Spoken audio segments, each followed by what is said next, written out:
Hey guys, Matt Welcher with Interdiction Training Development. I realize it's been a while since I've done a video for you guys, and I'm going to actually do something a little different today. I'm going to talk a little bit about suppressors.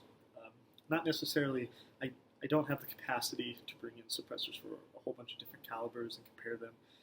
Really, there's tons of that information already available online for you guys. In fact, there's plenty of YouTube videos that you guys can go reference where a lot of guys compare suppressors not only from different companies for specific calibers, but also they compare different caliber suppressors. And you can actually see some of them have the equipment to the technological means to actually get the decibel readouts, so you can see what the decibel reduction is for different brands, as well as using different ammunition for different firearms and such. What I kind of want to talk about is the science behind suppressors. Again, not so much how they work.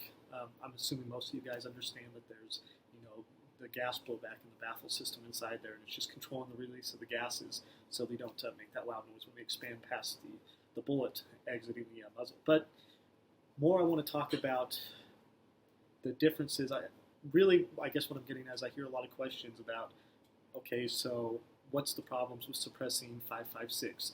Why are a lot of those military units out there now starting to resort to 300 blackout when they're running suppressed? Or what's the difference of running a 45 suppressed or a 9 suppressed? Some of these are valid questions. Some of what I hear gets a little nuanced, I would say, and some of it even a little misguided. So I kind of want to go over the science of what's happening there, just to give you guys a little bit of an understanding of how the thermodynamics are playing out, how kinetic energy plays out with those suppressors, and why we're really saying, okay, this is what happens when we suppress 5.56 versus 300 blackout. What are the advantages and disadvantages, and why is the industry starting to go that way? So first off, just to give a brief little background, if I say silencer throughout the presentation rather than suppressor, I know a lot of you guys are going to jump on me for that. Sometimes I use those terms interchangeable. I don't like the word silencer just because it doesn't really silence what the gun's operations are doing. It just suppresses that. There's a decibel reduction. But in legal jargon, the term silencer is actually what is used. And in fact, Hiram Percy Maxim, the guy that invented the suppressor, actually called it a silencer. And that was around 1908. And as an interesting side note, he actually invented a silencer for gasoline engines, which we call mufflers today. His father was also Hiram Stevens Maxim, and he invented the Maxim machine gun. He had an uncle that worked with ballistics and propellants, so the whole family has this history of working in firearms and the firearms industry. Anyway, so basically, when we shoot a gun, there's two loud noises that we typically associate with that. The first is that expanding gases as it exits the muzzle and rushes past the bullet. And that's what the suppressor is there to account for. The second noise that we hear is that subsonic noise of the bullet. It's sort of like a sonic boom for the bullet, right? And that's that distinct crack sound that we hear that, especially if you're downrange from that bullet and you hear it, it's a very distinct sound. So that's what we use subsonic ammo to account for. So really, the truth is that you can use one without the other, and you will get some decibel reduction, but you'll have minimized returns. It's not going to be something that's, operating optimally, I guess, would be a good way to say it. Now, working with the suppressor in conjunction with that subsonic ammo, that's when you're going to get your maximized returns, and that's when everything's going to be operating optimally. But then again, there are disadvantages to that. So what we're talking about here is, if we look at a bullet as it's traveling downrange, right? What it's doing is it's piercing that air, right? Which is why we have those long ogives, the long nose on the bullets, to kind of give it that aerodynamic feel so that it has a better capability to pierce the air, or better ballistic coefficient. Now, as it pushes that air out of the way, there becomes a speed where the air cannot move out of the way, so the air has no choice but to compress. And that's actually what gives us that sonic boom. That is when the bullet goes supersonic, and it's that noise of the air compressing that you're actually hearing. So the way we can do this is to keep the bullets from surpassing that supersonic range, right? Most people know this, that supersonic range is give or take around 1,120 feet per second. And now That's not precise. That's just an average because it is, I guess, dependent on atmospherics, temperature, humidity, and stuff. But it's around 1,120 feet per second, so that threshold kind of is keeping it below 1,100 feet per second, and probably even a little lower than that, given the variance that you have in powder loads and different muzzle speeds. So that's what the subsonic ammo is for.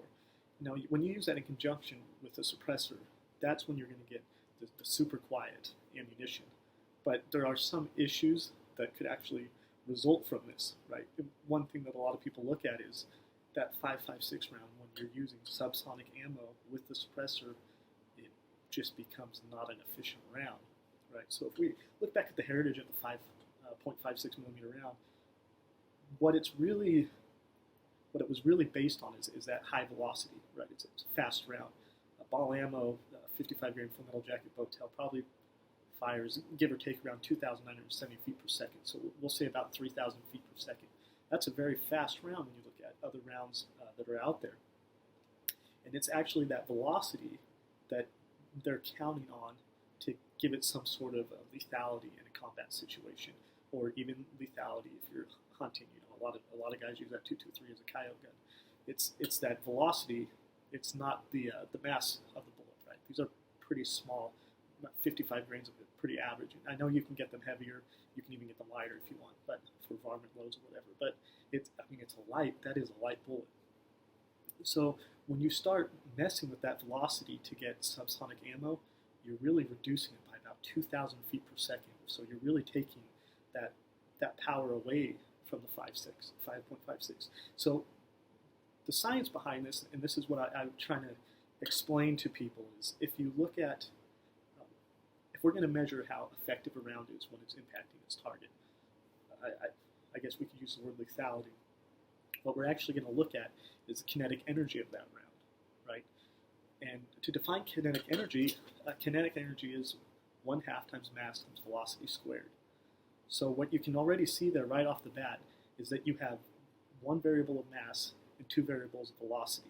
So that already tells you they're not proportional, right? That velocity is going to be a more impacted variable once you start messing with it. One way or the other, that's going to greatly increase or decrease your kinetic energy more so than the mass.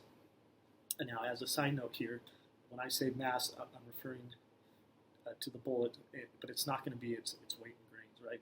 It's actually going to be its weight in grains divided by the constant 7,000, and that divided by the constant 32.2. And as a side note, so what we're doing there is mass, is we associate a lot with weight, but it's really weight in association with the gravitational field, which on the Earth is 9.81 meters per second squared. So dividing it by that 32.2 is actually in feet per second squared. So we're trying to associate these terms so that when we look at velocity in terms of feet per second, and we're squaring that, it's going to be feet per second squared. Now you have that other constant 32.2, and that's feet per second squared. The second per squared, or the second squared cancels out. So what we're going to end up left with are the units of pound force, which is a unit of energy. So that's what we're doing. We're converting the bullet in grains to pounds, and then we're converting that into a unit that works with feet per second for velocity, so that you can actually use that true feet per second once advertised for the bullets, or what you use the chronograph for to find out. So the simpler math would be to take the weight of your bullet in grains, multiply it by the velocity squared, and divide by the constant 450,800, and that'll give you the same. That's just working all the units together so that you have one easier formula.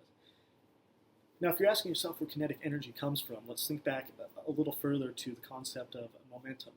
Right? Momentum is simply expressed as mass times velocity. So now here we have a 1-to-1 ratio between those two. It's simply mass times velocity. So what momentum really is, it's the ability to maintain velocity and hydrostatic shock at impact to the target. Right? That hydrostatic shock comes into play in different ways as far as lethality, determined by its rate and penetration and such, and we'll get into that in a little bit. So that's what momentum is. Now, if we look at kinetic energy is an indicator of the peak level of hydrostatic overpressure at impact. And you can think of hydrostatic overpressure as shock. Those two terms are somewhat interchangeable in the sense that we're talking about here. So that's where kinetic energies come from. It's looking at the momentum of that bullet, right? And that's important because we're looking at the momentum as a way of saying this is how efficiently the bullet penetrates the air and how efficiently it's able to maintain that velocity. In other words, it's not converting all its energy to something else other than that kinetic energy. So we can think of it this way. A bullet has essentially two components of kinetic energy. It's got a translational kinetic energy, which is easier to think of as a linear energy. That's what carries the bullet forward. And it has that rotational kinetic energy that is given to the bullet by the rifling. That's what gives us our stability when we fire the bullet. So we have these two components here. And what's actually interesting about the bullet as it travels farther down its trajectory, it starts to lose its translational or linear kinetic energy faster than its rotational kinetic energy. The reason being that that the atmospheric drag is acting directly against that linear kinetic energy, and it's not acting directly against the rotational kinetic energy. So a bullet, interestingly enough, actually gains gyroscopic stability as it goes down its trajectory, as it goes down range, so that it will actually be at its lowest gyroscopic stability at the muzzle and at its highest when it's reaching its target, which is an interesting effect that I think a lot of people misassociate with kinetic energy. You would think that it would lose its gyroscopic stability. Now, keep in mind here I'm talking about for general purpose shooting, right? For the guys that do extreme long range shooting, there's a point where the bullet reaches its slowest point before leaving its supersonic state. It goes into a transonic state, and that's just the range between supersonic and subsonic. And during that period, there's weird things that can happen with the bullet, and a lot of that has to do with the structure of the bullet, how long is it is, its weight and grains and stuff that causes it to pitch and yaw a little. And some bullets actually become extremely unstable.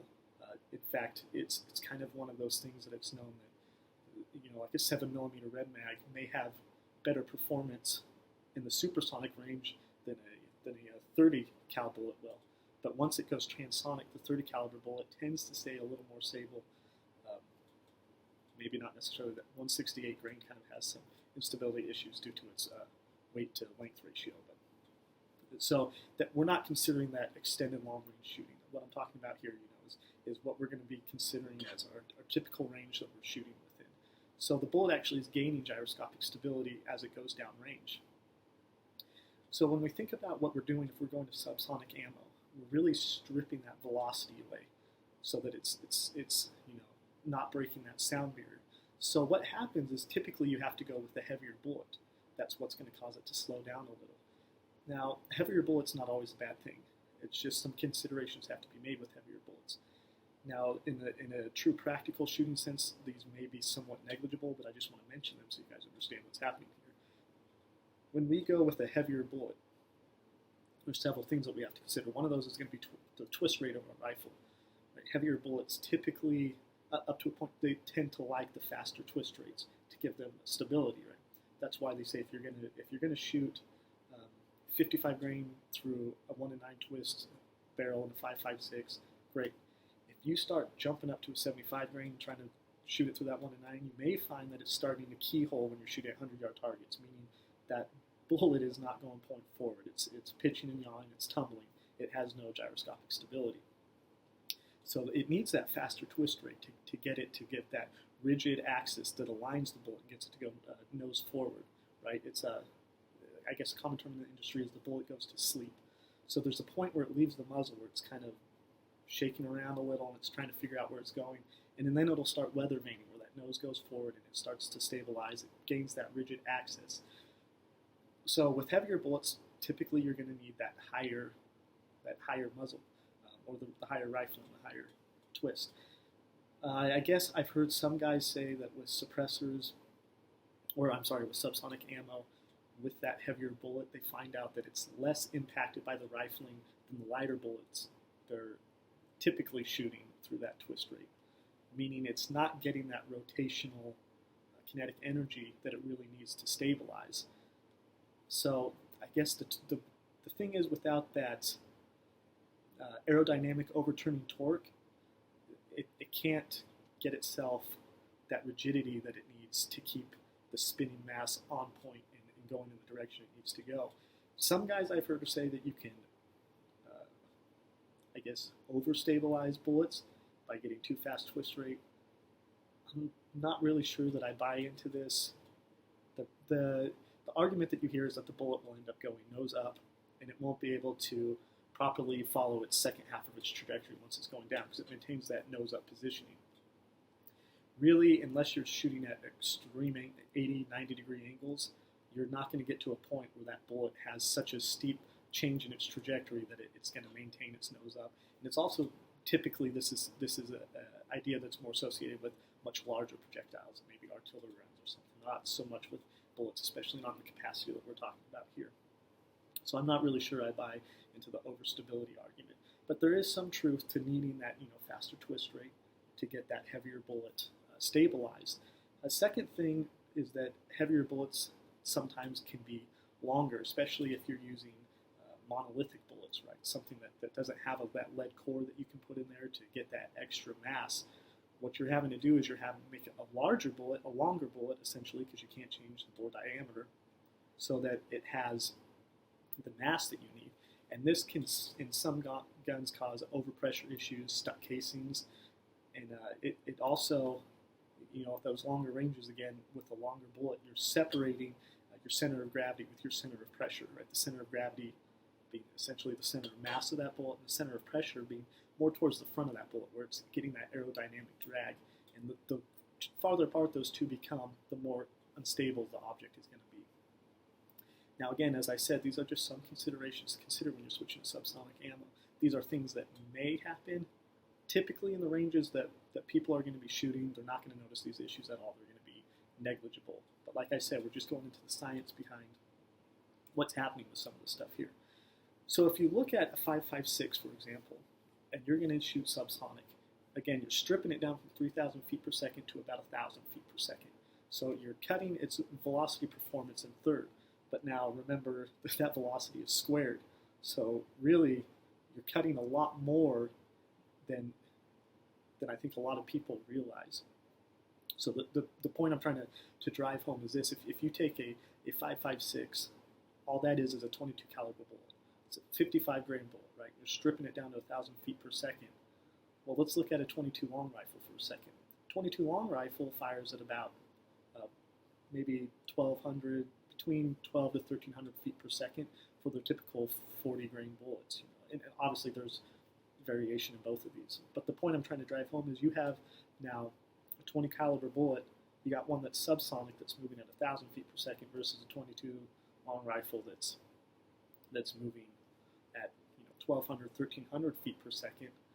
You can see how all of a sudden the performance of that 5.56 is becoming a lot less desirable. Now you will get a little velocity boost sometimes from suppressors. That is true, but enough to accommodate for that, it just seems like it seems like you're taking the combat effectiveness out of a 5.56. And this is why you're seeing the development of the 300 blackout, and why you're starting to see those military units actually switch over to that 300 blackout. Because the performance that they're getting out of this is that it's not only a much quieter round, you're also not having the same issues that you're having with that 5.56. In other words, you're still carrying some knockdown power. These 300 blackouts that they're running, they can be up to 220 grains for subsonic ammo. That is one heavy bullet, right? So that's still carrying a little bit of knockdown power. So when we're looking at that kinetic energy again, that velocity squared, if they're both subsonic, they're going to be pretty close, so we can knock that out. So all we're really looking at in this equation is that the difference in mass. That's what's going to give you that kinetic energy. Now, keep in mind, we're talking about at given ranges, right?